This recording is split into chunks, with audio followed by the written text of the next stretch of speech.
E eu quero convidar você que tem a palavra de Deus, pegar o livro de Gálatas. Está no Novo Testamento, livro de Gálatas. É um livro antes de Efésios e depois de Coríntios. Bem fácil de achar. Depois de Coríntios, livro de Gálatas. Gálatas 5:1. Pega aí a tua palavra. Você que está em casa, nos acompanha e reza conosco. Uma alegria estarmos juntos, aí compartilhando com as pessoas. Falou, começou o acampamento nesse domingão, já louvamos o Senhor. Vai compartilhando essa boa notícia, para que mais pessoas possam ser curadas também e libertadas nesta manhã. Que bom que estamos aqui. Gálatas 5:1. Vamos lá, quem pegou, vamos ler juntos. É para que sejamos homens livres que Cristo nos libertou. Ficai, portanto, firmes e não vos submetais outra vez ao jugo da escravidão. Vamos ler outra vez? É para que sejamos homens livres que Cristo nos libertou. Ficai, portanto, firmes e não vos submetais outra vez ao jugo da escravidão. Palavra do Senhor. Dá um beijo na sua palavra. Se você não tem Bíblia, você vai beijar o quê? Não beija nada, né? Não dá para beijar o celular, né? Então, Bíblia na mão. Amém? Meus irmãos, o tema da minha pregação é a libertação dos vícios. Nós vamos trabalhar de uma forma mais profunda a questão dos vícios. E eu quero começar trabalhando essa palavra vício, para que nós possamos entender bem profundamente da onde vem essa palavra. A palavra vício tem origem no latim e significa falha ou defeito. Repete com o padre: falha ou defeito. Então você já sabe que a palavra vício é uma falha ou é um defeito. Mas vamos aprofundar mais. Corrompido, estragado, alterar para enganar, corromper-se, perverter-se, depravar-se. Então a gente vai percebendo que as declinações do termo aqui que nós temos vício, ela vai aumentando. Então é um defeito, é uma falha, mas é algo que foi corrompido ou alterado para enganar. Quem gosta de ser enganado aqui, levanta a mão. Ninguém? Interessante. A coisa que a gente fica mais triste é quando alguém nos engana. Por exemplo, quando você vai colocar gasolina em um posto e de repente seu carro estava funcionando, que era uma beleza. Aí você coloca uma gasolina no seu carro e não paga barato. E de repente seu carro começa a falhar. Aqui nunca ninguém passou por isso, graças a Deus, né?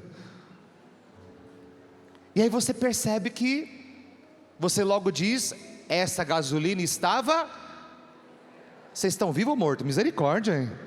Fala, acorda em nome de Jesus, ô defunto. Fala, ô defunto, fala aí, ô defunto. Ressuscita aí. Você vai colocar uma gasolina e você percebe que ela estava... Aleluia, milagre da ressurreição. Nesse domingo, Jesus ressuscitou. Mas veja, então nós não gostamos de ser enganados. Nós não gostamos de comprar um produto que foi adulterado, alguma coisa que já não tem o valor que tem inicialmente.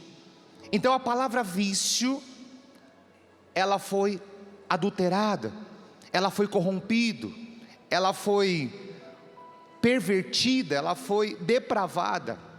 Então a palavra vício tem toda essa fundamentação.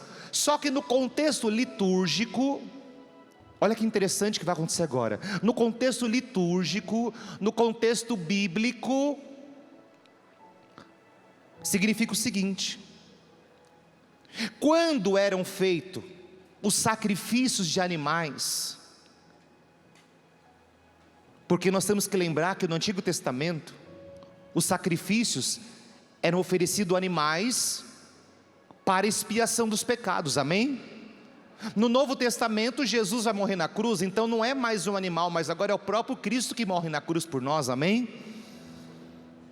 Então, quando se ofereciam animais ao sacrifício, e eles percebiam que esse animal, ele tinha um defeito nas vísceras, estava corrompido nas vísceras, que esse animal não era um animal perfeito, então o sacrifício não valia.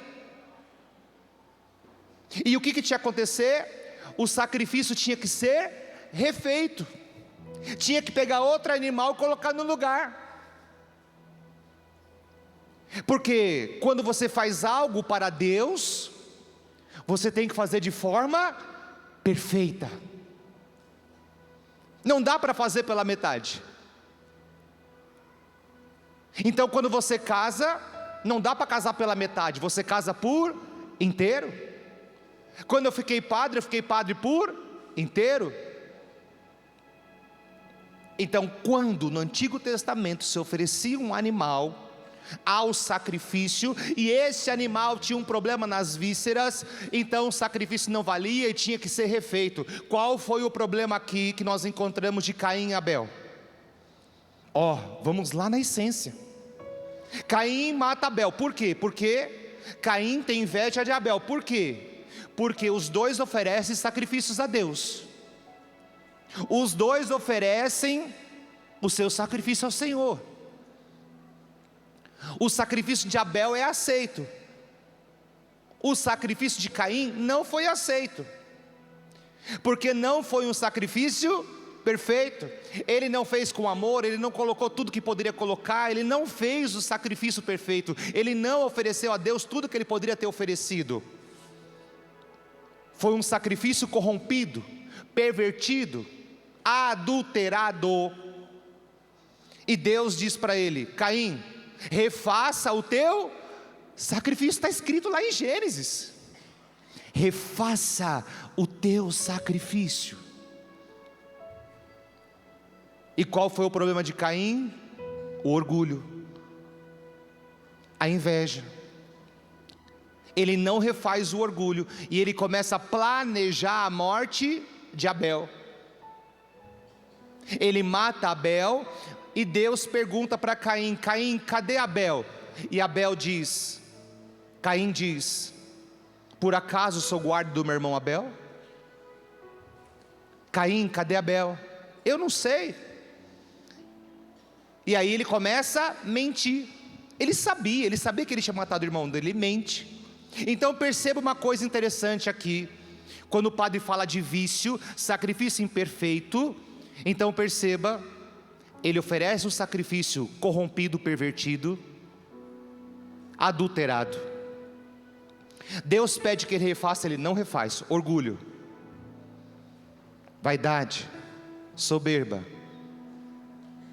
inveja. O sacrifício do irmão entra na inveja, amém? Depois, o que vai acontecer? Deus vai perguntar para Caim: e cadê teu irmão? Eu não sei. Mentira. Mais um pecado.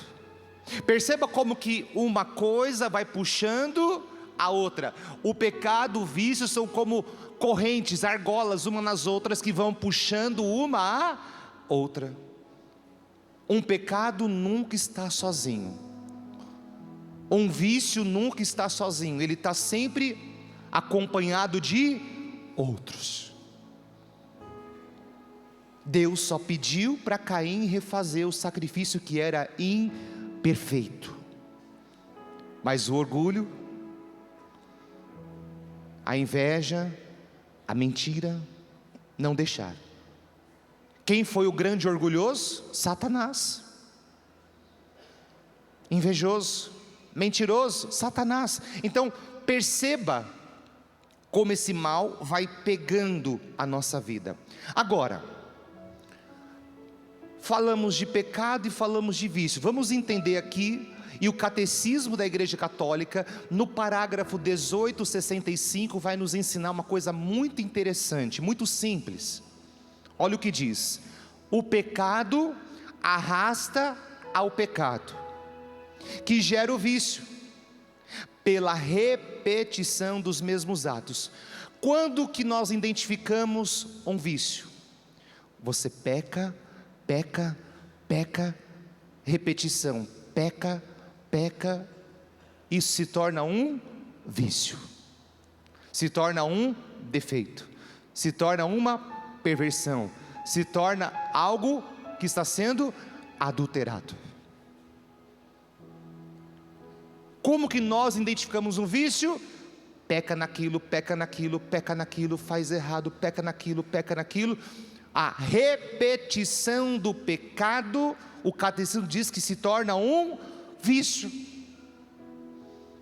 Então você já começa a identificar na sua vida, e aqui eu não estou como acusador, pelo amor de Deus, porque eu também tenho as minhas lutas, mas eu estou ajudando você nesta manhã a se libertar dos seus vícios.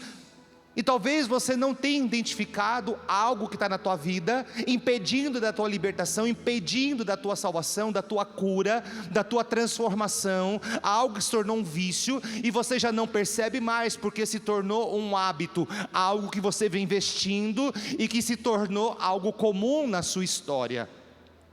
Então quero ajudar você, que está aqui, que está em casa, a identificar um vício. Quando há uma repetição, repetição, repetição, repetição, então nós chegamos a um vício. Deu para entender sim ou não?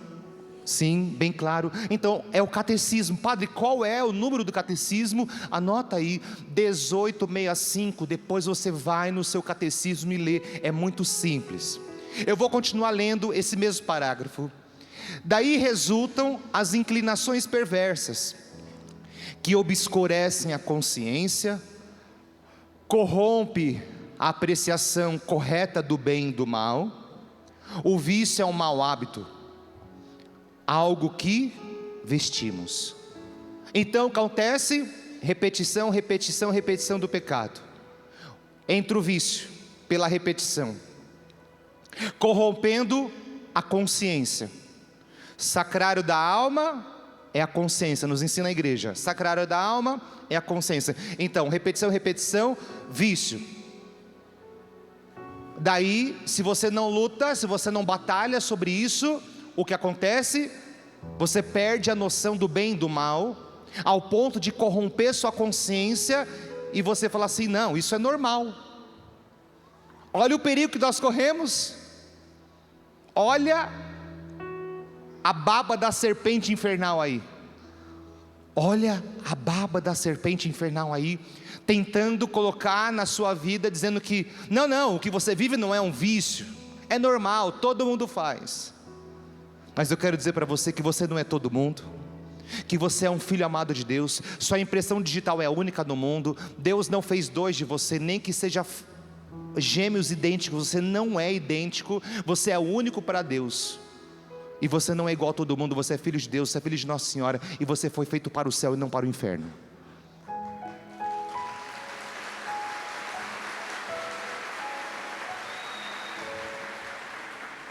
Então, o que o inimigo faz, ele quer corromper a sua consciência. Ele quer corromper aqui, ó, os seus pensamentos. Não, isso tudo bem. Aí você vai abrindo exceção, como Caim, sacrifício imperfeito, orgulho, mentira, inveja, e vai achando que é normal. E você vai caindo numa sucessão de erros, de falhas, de pecados, e de repente você está mergulhado no mal que você não sabe como sair. Os vícios aprisionam o ser humano, compromete a liberdade, afastando de Deus. O que começa a fazer então? Com tudo isso que o padre disse, nós vamos tendo um afastamento de Deus. O demônio vai te afastando de Deus, o pecado ele te afasta de Deus. O que é o inferno? O inferno é a ausência de Deus. Então você vai se afastando, já não vai mais para a missa todo domingo, já não reza o terço todo dia, e você vai desanimando, você vai se afastando. Então os vícios aprisionam, corrompem e nos afastam de Deus. Os vícios escravizam, impede de nós sermos felizes. O catecismo, na introdução, diz que Deus nos chamou a participar da sua eterna bem-aventurança, ou seja, Deus nos chamou a participar da sua eterna felicidade. Diga para a pessoa ao teu lado: Deus, abre a boca em nome de Jesus, senão eu vou dar uma bênção, que nem Zacarias, você vai ficar mudo 9 meses. Fala aí, Danilo, 9 meses mudo, né, Danilo? Abre a boca em nome de Jesus. Se eu der uma beijo de mão esquerda aqui, você vai se arrepender. Deus, ficaram com medo. Te chamou para você participar da eterna felicidade dele. Você entendeu? Deus te chamou para ser feliz, meu irmão. Deus não te chamou para você ser triste. A alegria é do Senhor. E aí a gente percebe que pecado, vício, corrompendo a nossa consciência, vamos nos tornando pessoas tristes. Pode perceber, eu não conheço alguém que está mergulhado nas drogas que é feliz. Eu não conheço alguém que está mergulhado na bebida que é feliz. Eu não conheço alguém que está mergulhado na prostituição que é feliz. Eu não conheço. São aparências de felicidade, aparência de alegria, mas não é, porque ela deixou a sua consciência já corrompida. Existe um defeito, existe ali uma adulteração da essência. E vejam, olha o que diz São Tomás de Aquino para nós, grande doutor da igreja, São Tomás de Aquino. Ele diz assim: os vícios capitais são vaidade,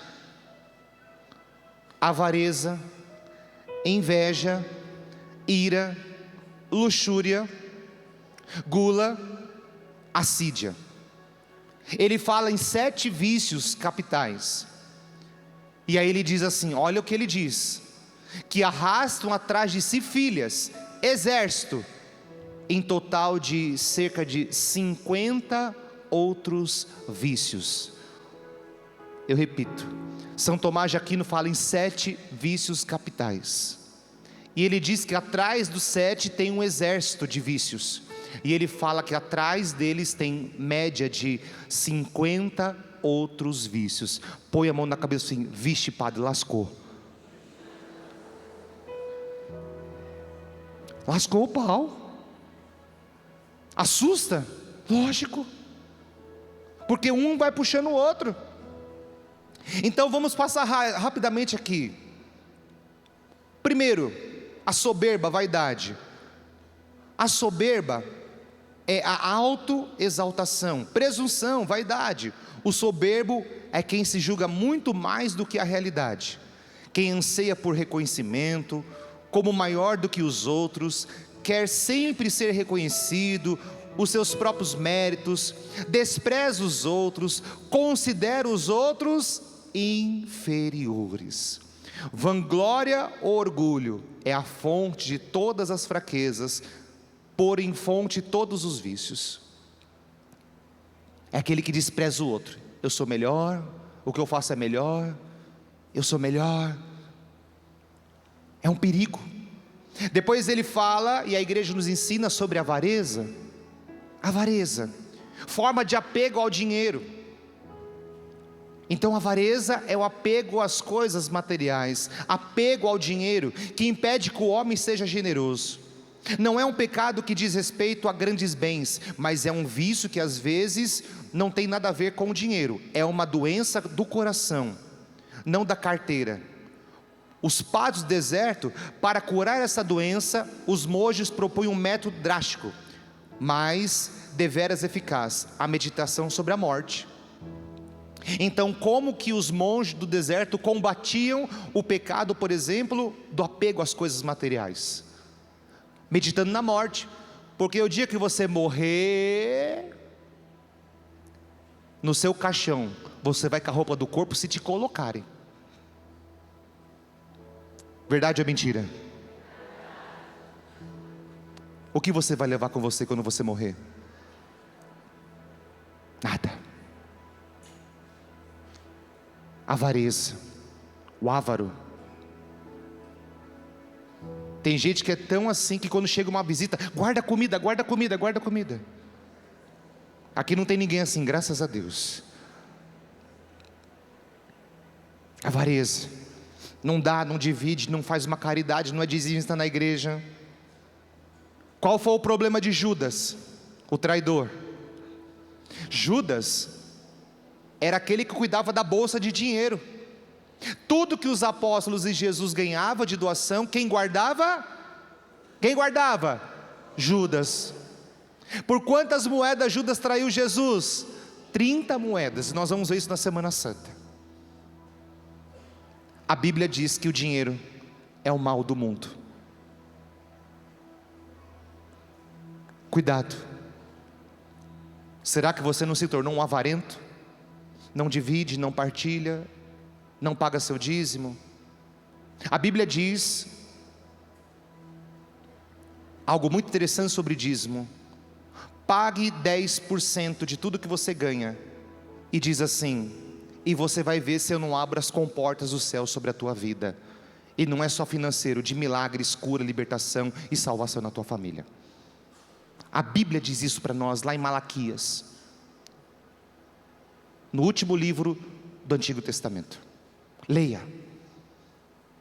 E aí o diálogo é bonito porque diz: você tem me enganado. Enganado do que, Senhor? Jamais.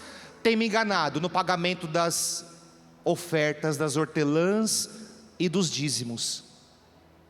Deus diz para ele que ele está sendo enganado, que ele está enganando a Deus nos pagamentos das ofertas. Cuidado. São João da Cruz diz para nós uma coisa muito interessante: que se um pássaro tenta voar, mas ele está preso por uma fina linha, ainda que seja muito fina, mas se ele está preso, ele não consegue voar.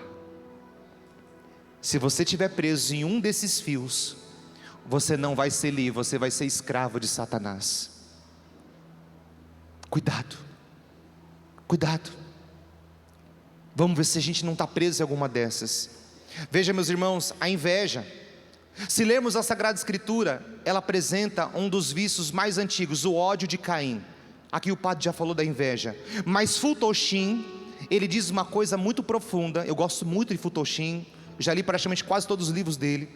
Ele diz: inveja é a tristeza diante do bem alheio, e a alegria diante do bem do outro.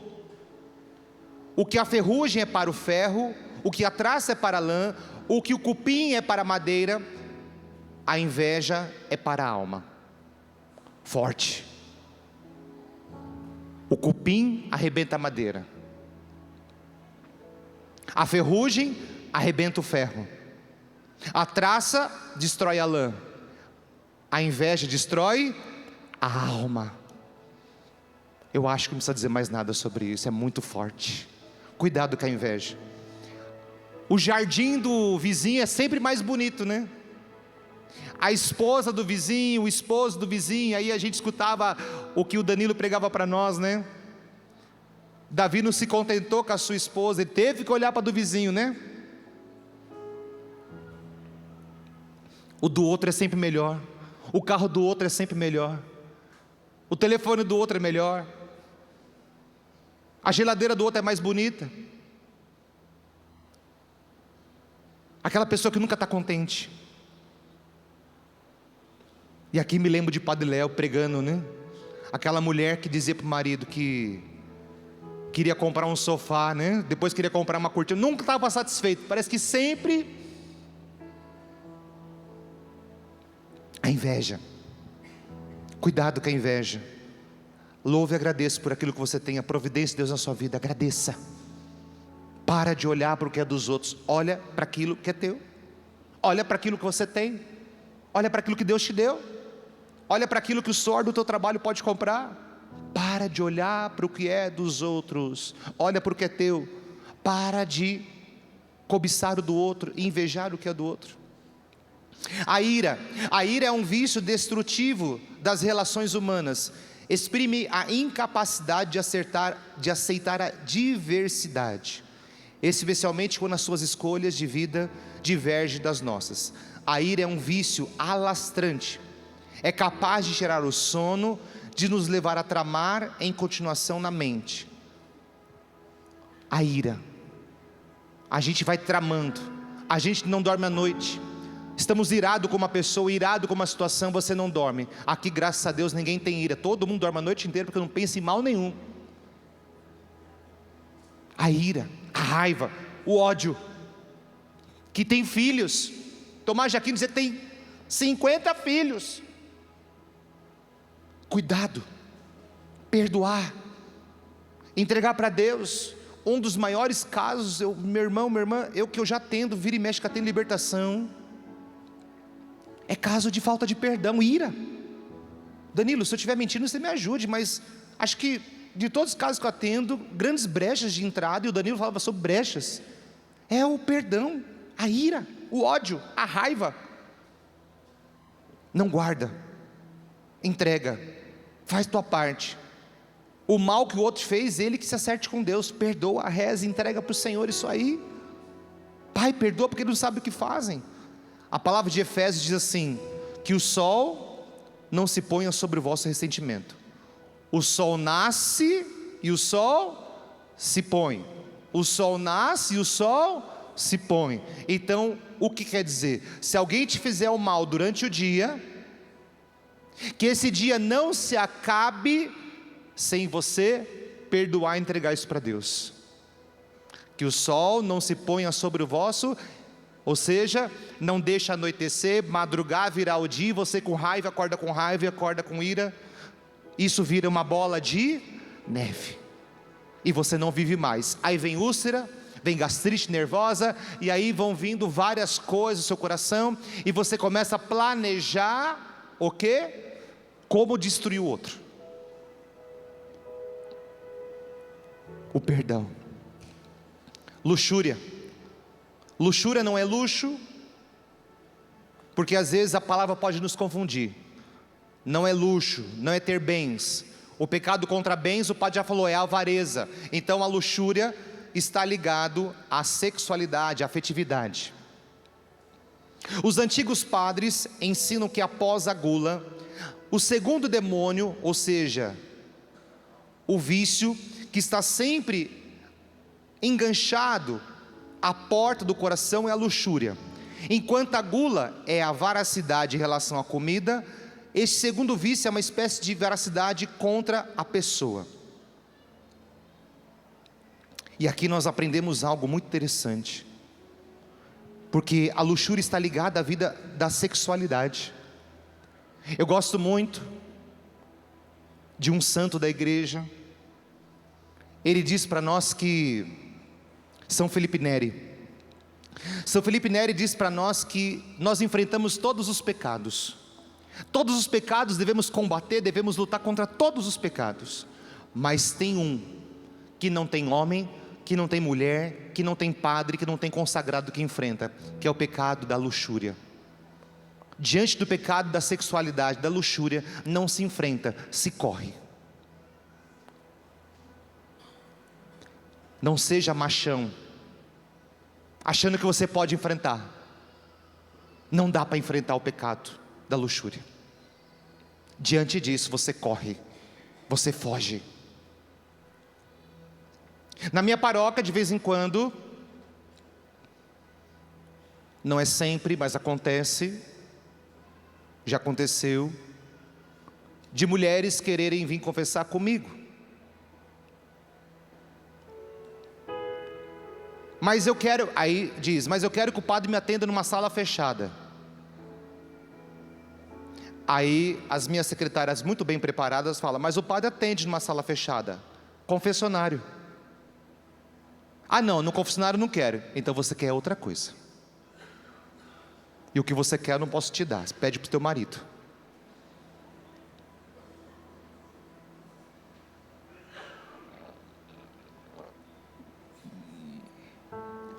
Aí a pessoa se joga lá na sala, falando que eu ataquei ela. Qual a minha defesa, Inácio? Não tem. Por isso que a igreja é muito sábia, diz confessionário. Confessionário. Então nós temos que ter prudência. Nós temos que saber como viver.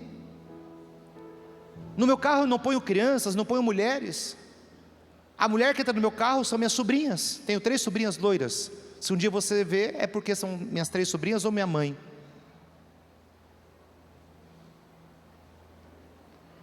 Mas eu não coloco. Prudência, sabedoria. Você que é homem, você que é mulher, cuidado. O mundo está sexualizado. Propaganda de shampoo, propaganda de remédio, propaganda disso. Tudo tem que ter sensualidade, sim ou não? Sim. Então cuidado. Cuidado com o tipo de roupa que você veste, mulher. Porque tem calças que não evangelizam. Tem blusa que não evangeliza. Tem calça que divide o céu e o inferno.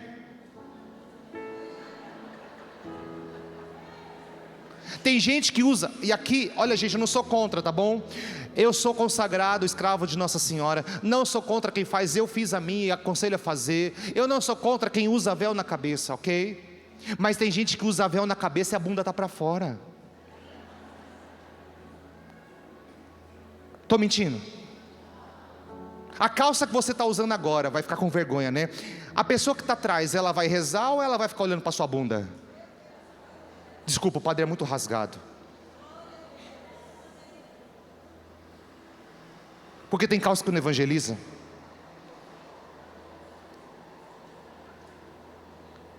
Tem gente que põe a cabeça para Deus e a bunda para Meca. Com aquela calça que não, de cintura baixa. Os homens também não ajudam, né? Aí a mulher que está com o marido atrás, tira o olho. Ah, o chicote estrala.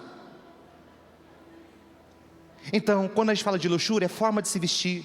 Roupa de praia é na praia, meu irmão, minha irmã. Aí depois nós criticamos nossos irmãos evangélicos, mas eles vão de terno e gravata no culto deles. E a gente vai como se estivesse em qualquer lugar da face da terra. É uma vergonha para nós católicos. Uma vergonha. Uma vergonha. Olha para o teu guarda-roupa e vê se no teu guarda-roupa você parece um pouquinho com Nossa Senhora. Se você é homem, parece um pouquinho com José.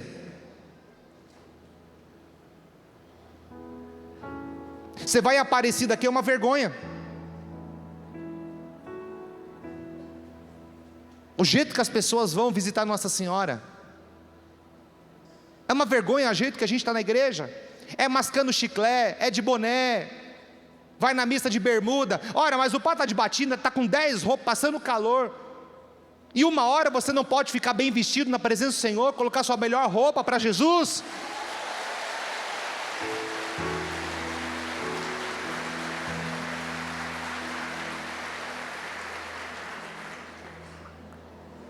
Está na hora de nós mudarmos. Está na hora de nós mudarmos. A modéstia que tanto se fala hoje. Dá para a gente ser tão bonito. Dá para a gente ser tão lindo. Se vestindo bem.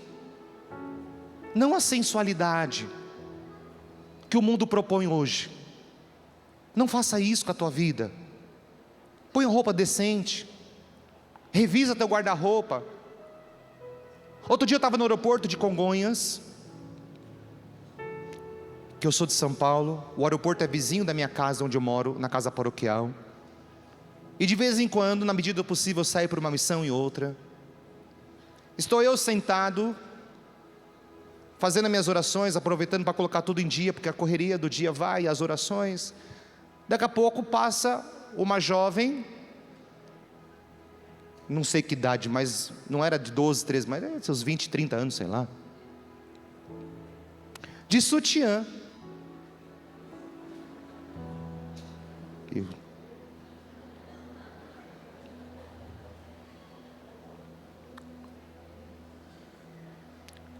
Espera para ver, é questão de tempo, vai ter gente andando pelado na rua. Você vai lembrar do padre Anderson, falar, o padre disse. É questão de tempo. É questão de tempo. O mundo está sexualizado. O que Satanás vai fazendo? Vai corrompendo, vai adulterando. Entendeu? Porque a raiz da palavra vício vai adulterando, vai corrompendo a consciência, e você vai achando que está certo. Caim, cadê teu irmão? Não sei. Caim, refaça? Não. Então perceba como que uma coisa vai puxando a outra. O que aconteceu em Sodoma e Gomorra? Pega a Bíblia. Sodoma e Gomorra, o pecado foi tão grande, Abraão começa a negociar. Se tiver 50 justos, você vai destruir? Não. Se tiver 40, se tiver 30, se tiver 20, não. Se tiver 10, não.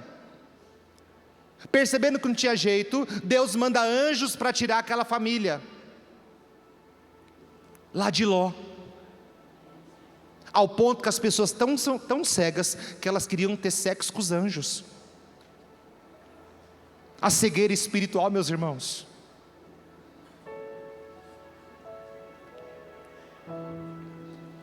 Eu quero dizer uma coisa para vocês sobre afetividade e sexualidade. Quando Balaão e Balaque, você se lembra muito bem daquela história da mula. Balaão e Balaque, e a mula que fala.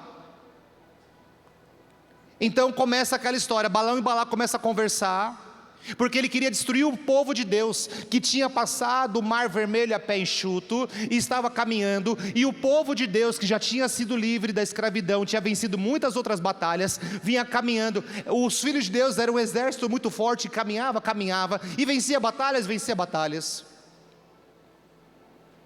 Balaque, percebendo isso, que era de um grupo inimigo, de uma cidade inimiga, percebia que os filhos de Deus caminhavam fortemente, então chama Balaão e fala: Balaão, quero que você amaldiçoe e faça uma oração contra aquele povo. Ele falou: eu não posso fazer isso. Ele falou: mas eu tenho uma ideia.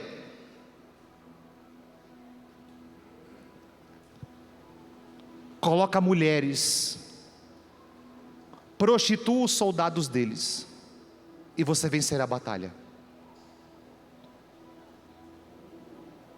Um dia Moisés está rezando, e Deus não fala, ele está rezando, e Deus não fala, e Deus diz assim: Moisés, vai lá aonde eles estão dormindo. Quando Moisés chega no lugar, eles estão se prostituindo com mulheres.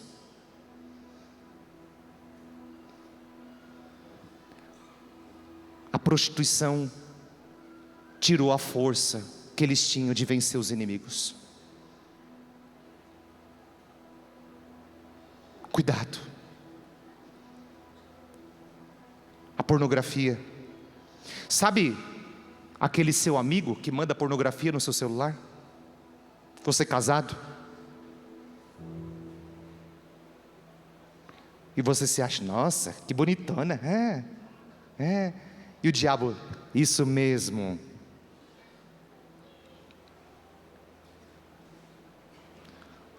Muda o número do seu celular. Bloqueie essas pessoas. Se você quer ser salvo e quer ser santo, bloqueia, porque você está adulterando o teu casamento, você está deturpando o seu matrimônio.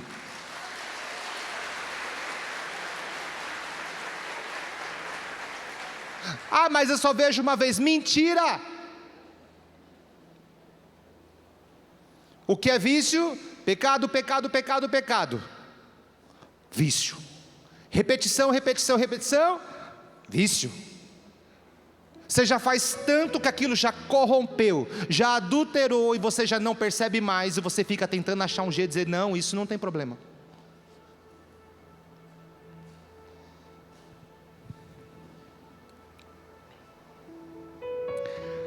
Padre, como que eu faço para vencer?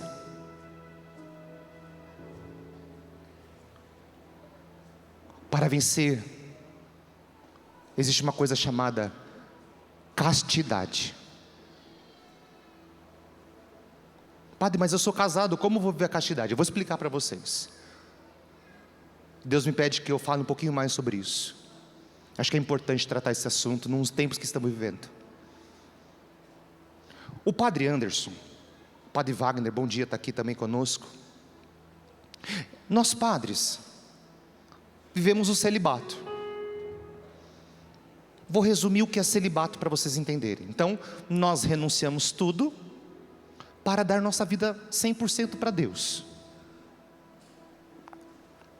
Então, mas o que é celibato?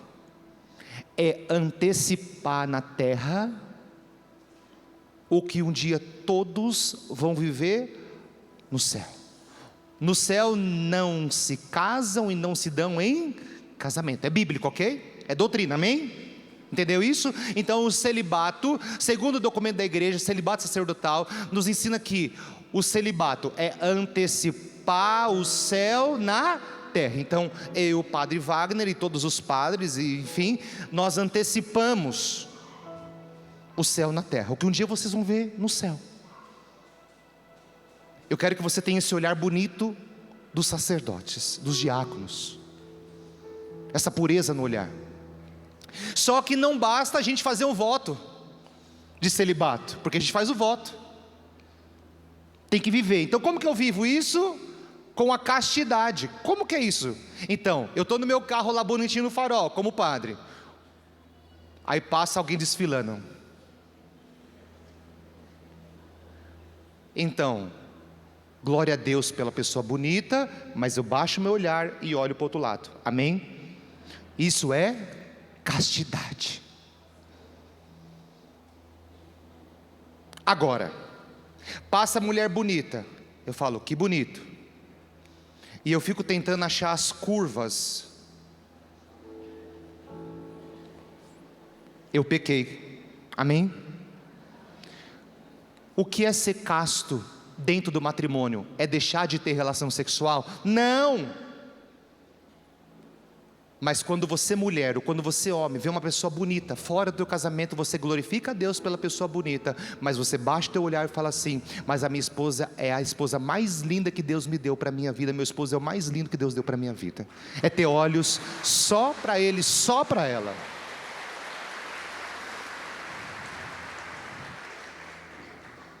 Tem marido que deve estar tudo roxo aqui as costelas, ó. Tanta cotovelada das esposas. Viu? Te falei. Eu não devia ter vindo nesse acampamento. Mas foi bom que você veio, tá vendo? Te falei.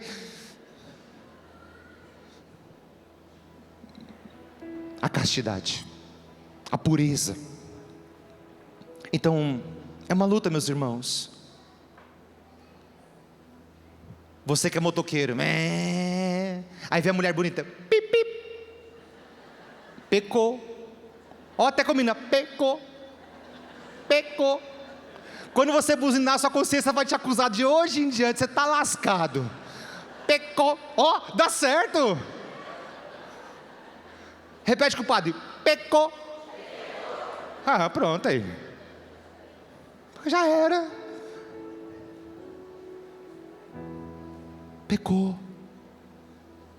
Pecou porque você não sabe se ela é casada ou não. Eu sou solteiro, mas ela é casada, você viu a aliança dela? Pecou. Cobiçou. 3 buzinadinhas, pronto. Cuidado. Veja, meus irmãos, eu acabei me estendendo, mas era muito importante. A gula. Os antigos padres designavam o vício da gula com o nome de gastrimargia. Repete, padre, gastrimargia. Termo que se pode traduzir por loucura do ventre. A gula é uma loucura do ventre. Há também este provérbio: devemos comer para viver e não viver para comer. A gula é um vício que se insere precisamente numa das nossas necessidades vitais, como a alimentação. São João Clímaco, olha o que ele diz.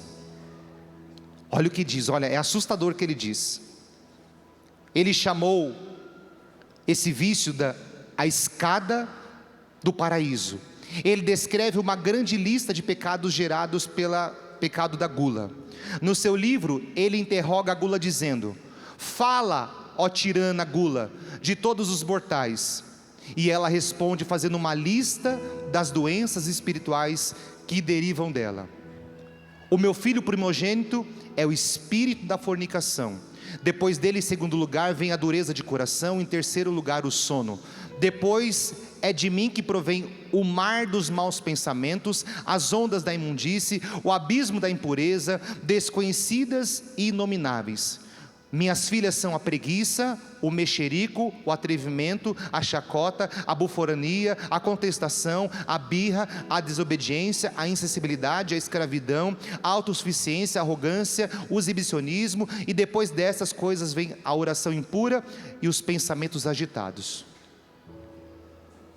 Olha quantas filhas da gula.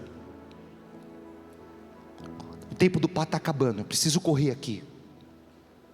E qual que é o remédio para isso? Que a Quaresma nos ensina? Jejum. Ah, padre, eu vou fazer jejum de refrigerante. Aí você não toma Coca-Cola, mas você enche a cara de Guaraná. Safado, sem vergonha, salafrário. Se vai fazer de refrigerante, você faz de todos, até água com gás. Padre, eu vou fazer jejum de suco de laranja, mas enche a cara de suco de uva. Safado, sem vergonha, salafrário. Vou fazer jejum de chocolate. Aí você não come chocolate preto, mas come chocolate branco. Safado, sem vergonha. Aí você não come chocolate, mas come a sobremesa do almoço. Safado. Se vai fazer de doce, eu entendo doce, desde chocolate, sobremesa, bala, chiclete, bolacha de maisena, porque gordo sabe disso. Até pão com açúcar no desespero resolve a nossa vida, hein? Verdade ou mentira? Ah, verdade, hein? Gente, para encerrar essa pregação, a assédia é definida como o demônio do meio-dia. Apanha no meio-dia, quando o cansaço está no auge e as horas seguem nos parecem monótonas, impossíveis de viver. Concluindo, a preguiça não realiza a obra de Deus com solicitude. A assédia ou preguiça. A preguiça. Sabe aquele sono depois do meio-dia, aquela preguiça? Deixar de fazer as coisas de Deus por preguiça.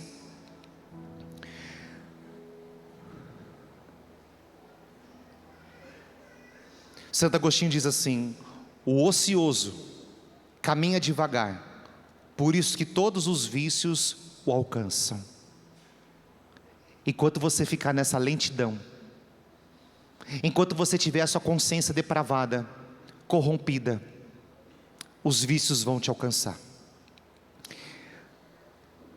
Virando a página, virtude.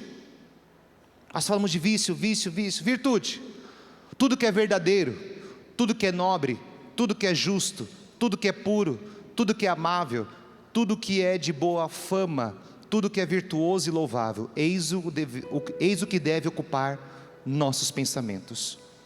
O catecismo nos diz, no mesmo lugar, que as virtudes regulam os nossos atos e ordena a nossa vida, guiando a razão e a fé.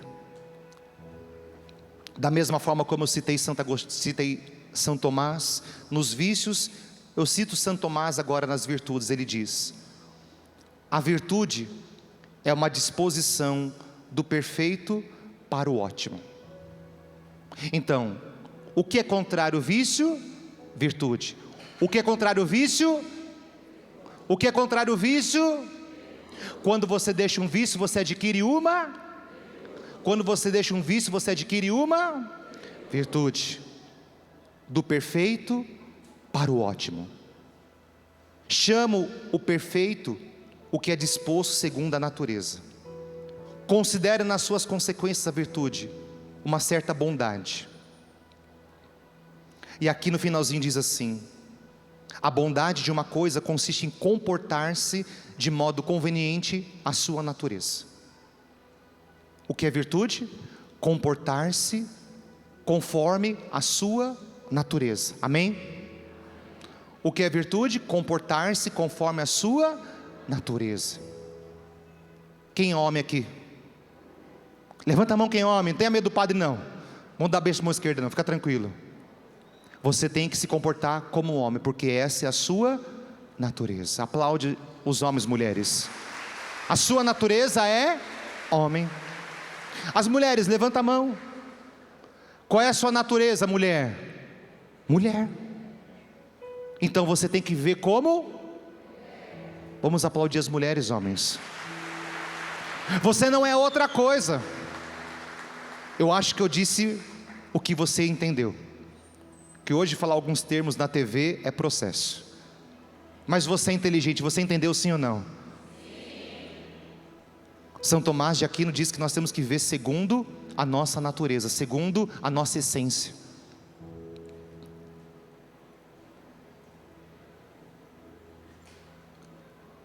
E para finalizar, o catecismo diz assim: a Eucaristia, a penitência, a conversão,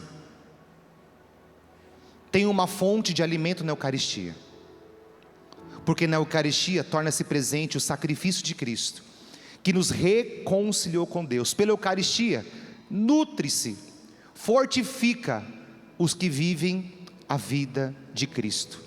E olha o que diz o catecismo: o antídoto, e se tem um antídoto, é porque tem veneno, que nos livra das faltas cotidianas e nos preserva dos pecados mortais. É um tema pesado para trabalhar. Eu pensei que eu conseguiria trabalhar em 30, 40 minutos, mas é um tema longo. Nós vamos ter agora o Santíssimo Sacramento.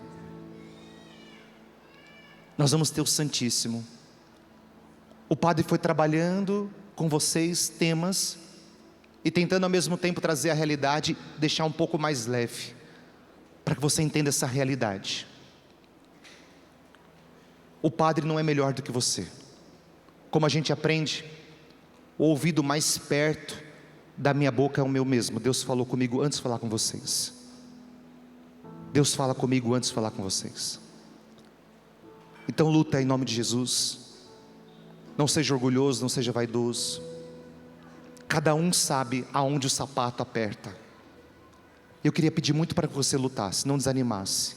Que você identifique qual é a situação da tua vida que está se repetindo, e que se tornou um vício, e que está tirando a sua alegria de viver. Em nome de Jesus, volta para o Senhor. Pede que o Senhor devolva uma consciência honesta, uma consciência reta, uma consciência verdadeira, justa, para o Senhor enquanto é tempo. Amém?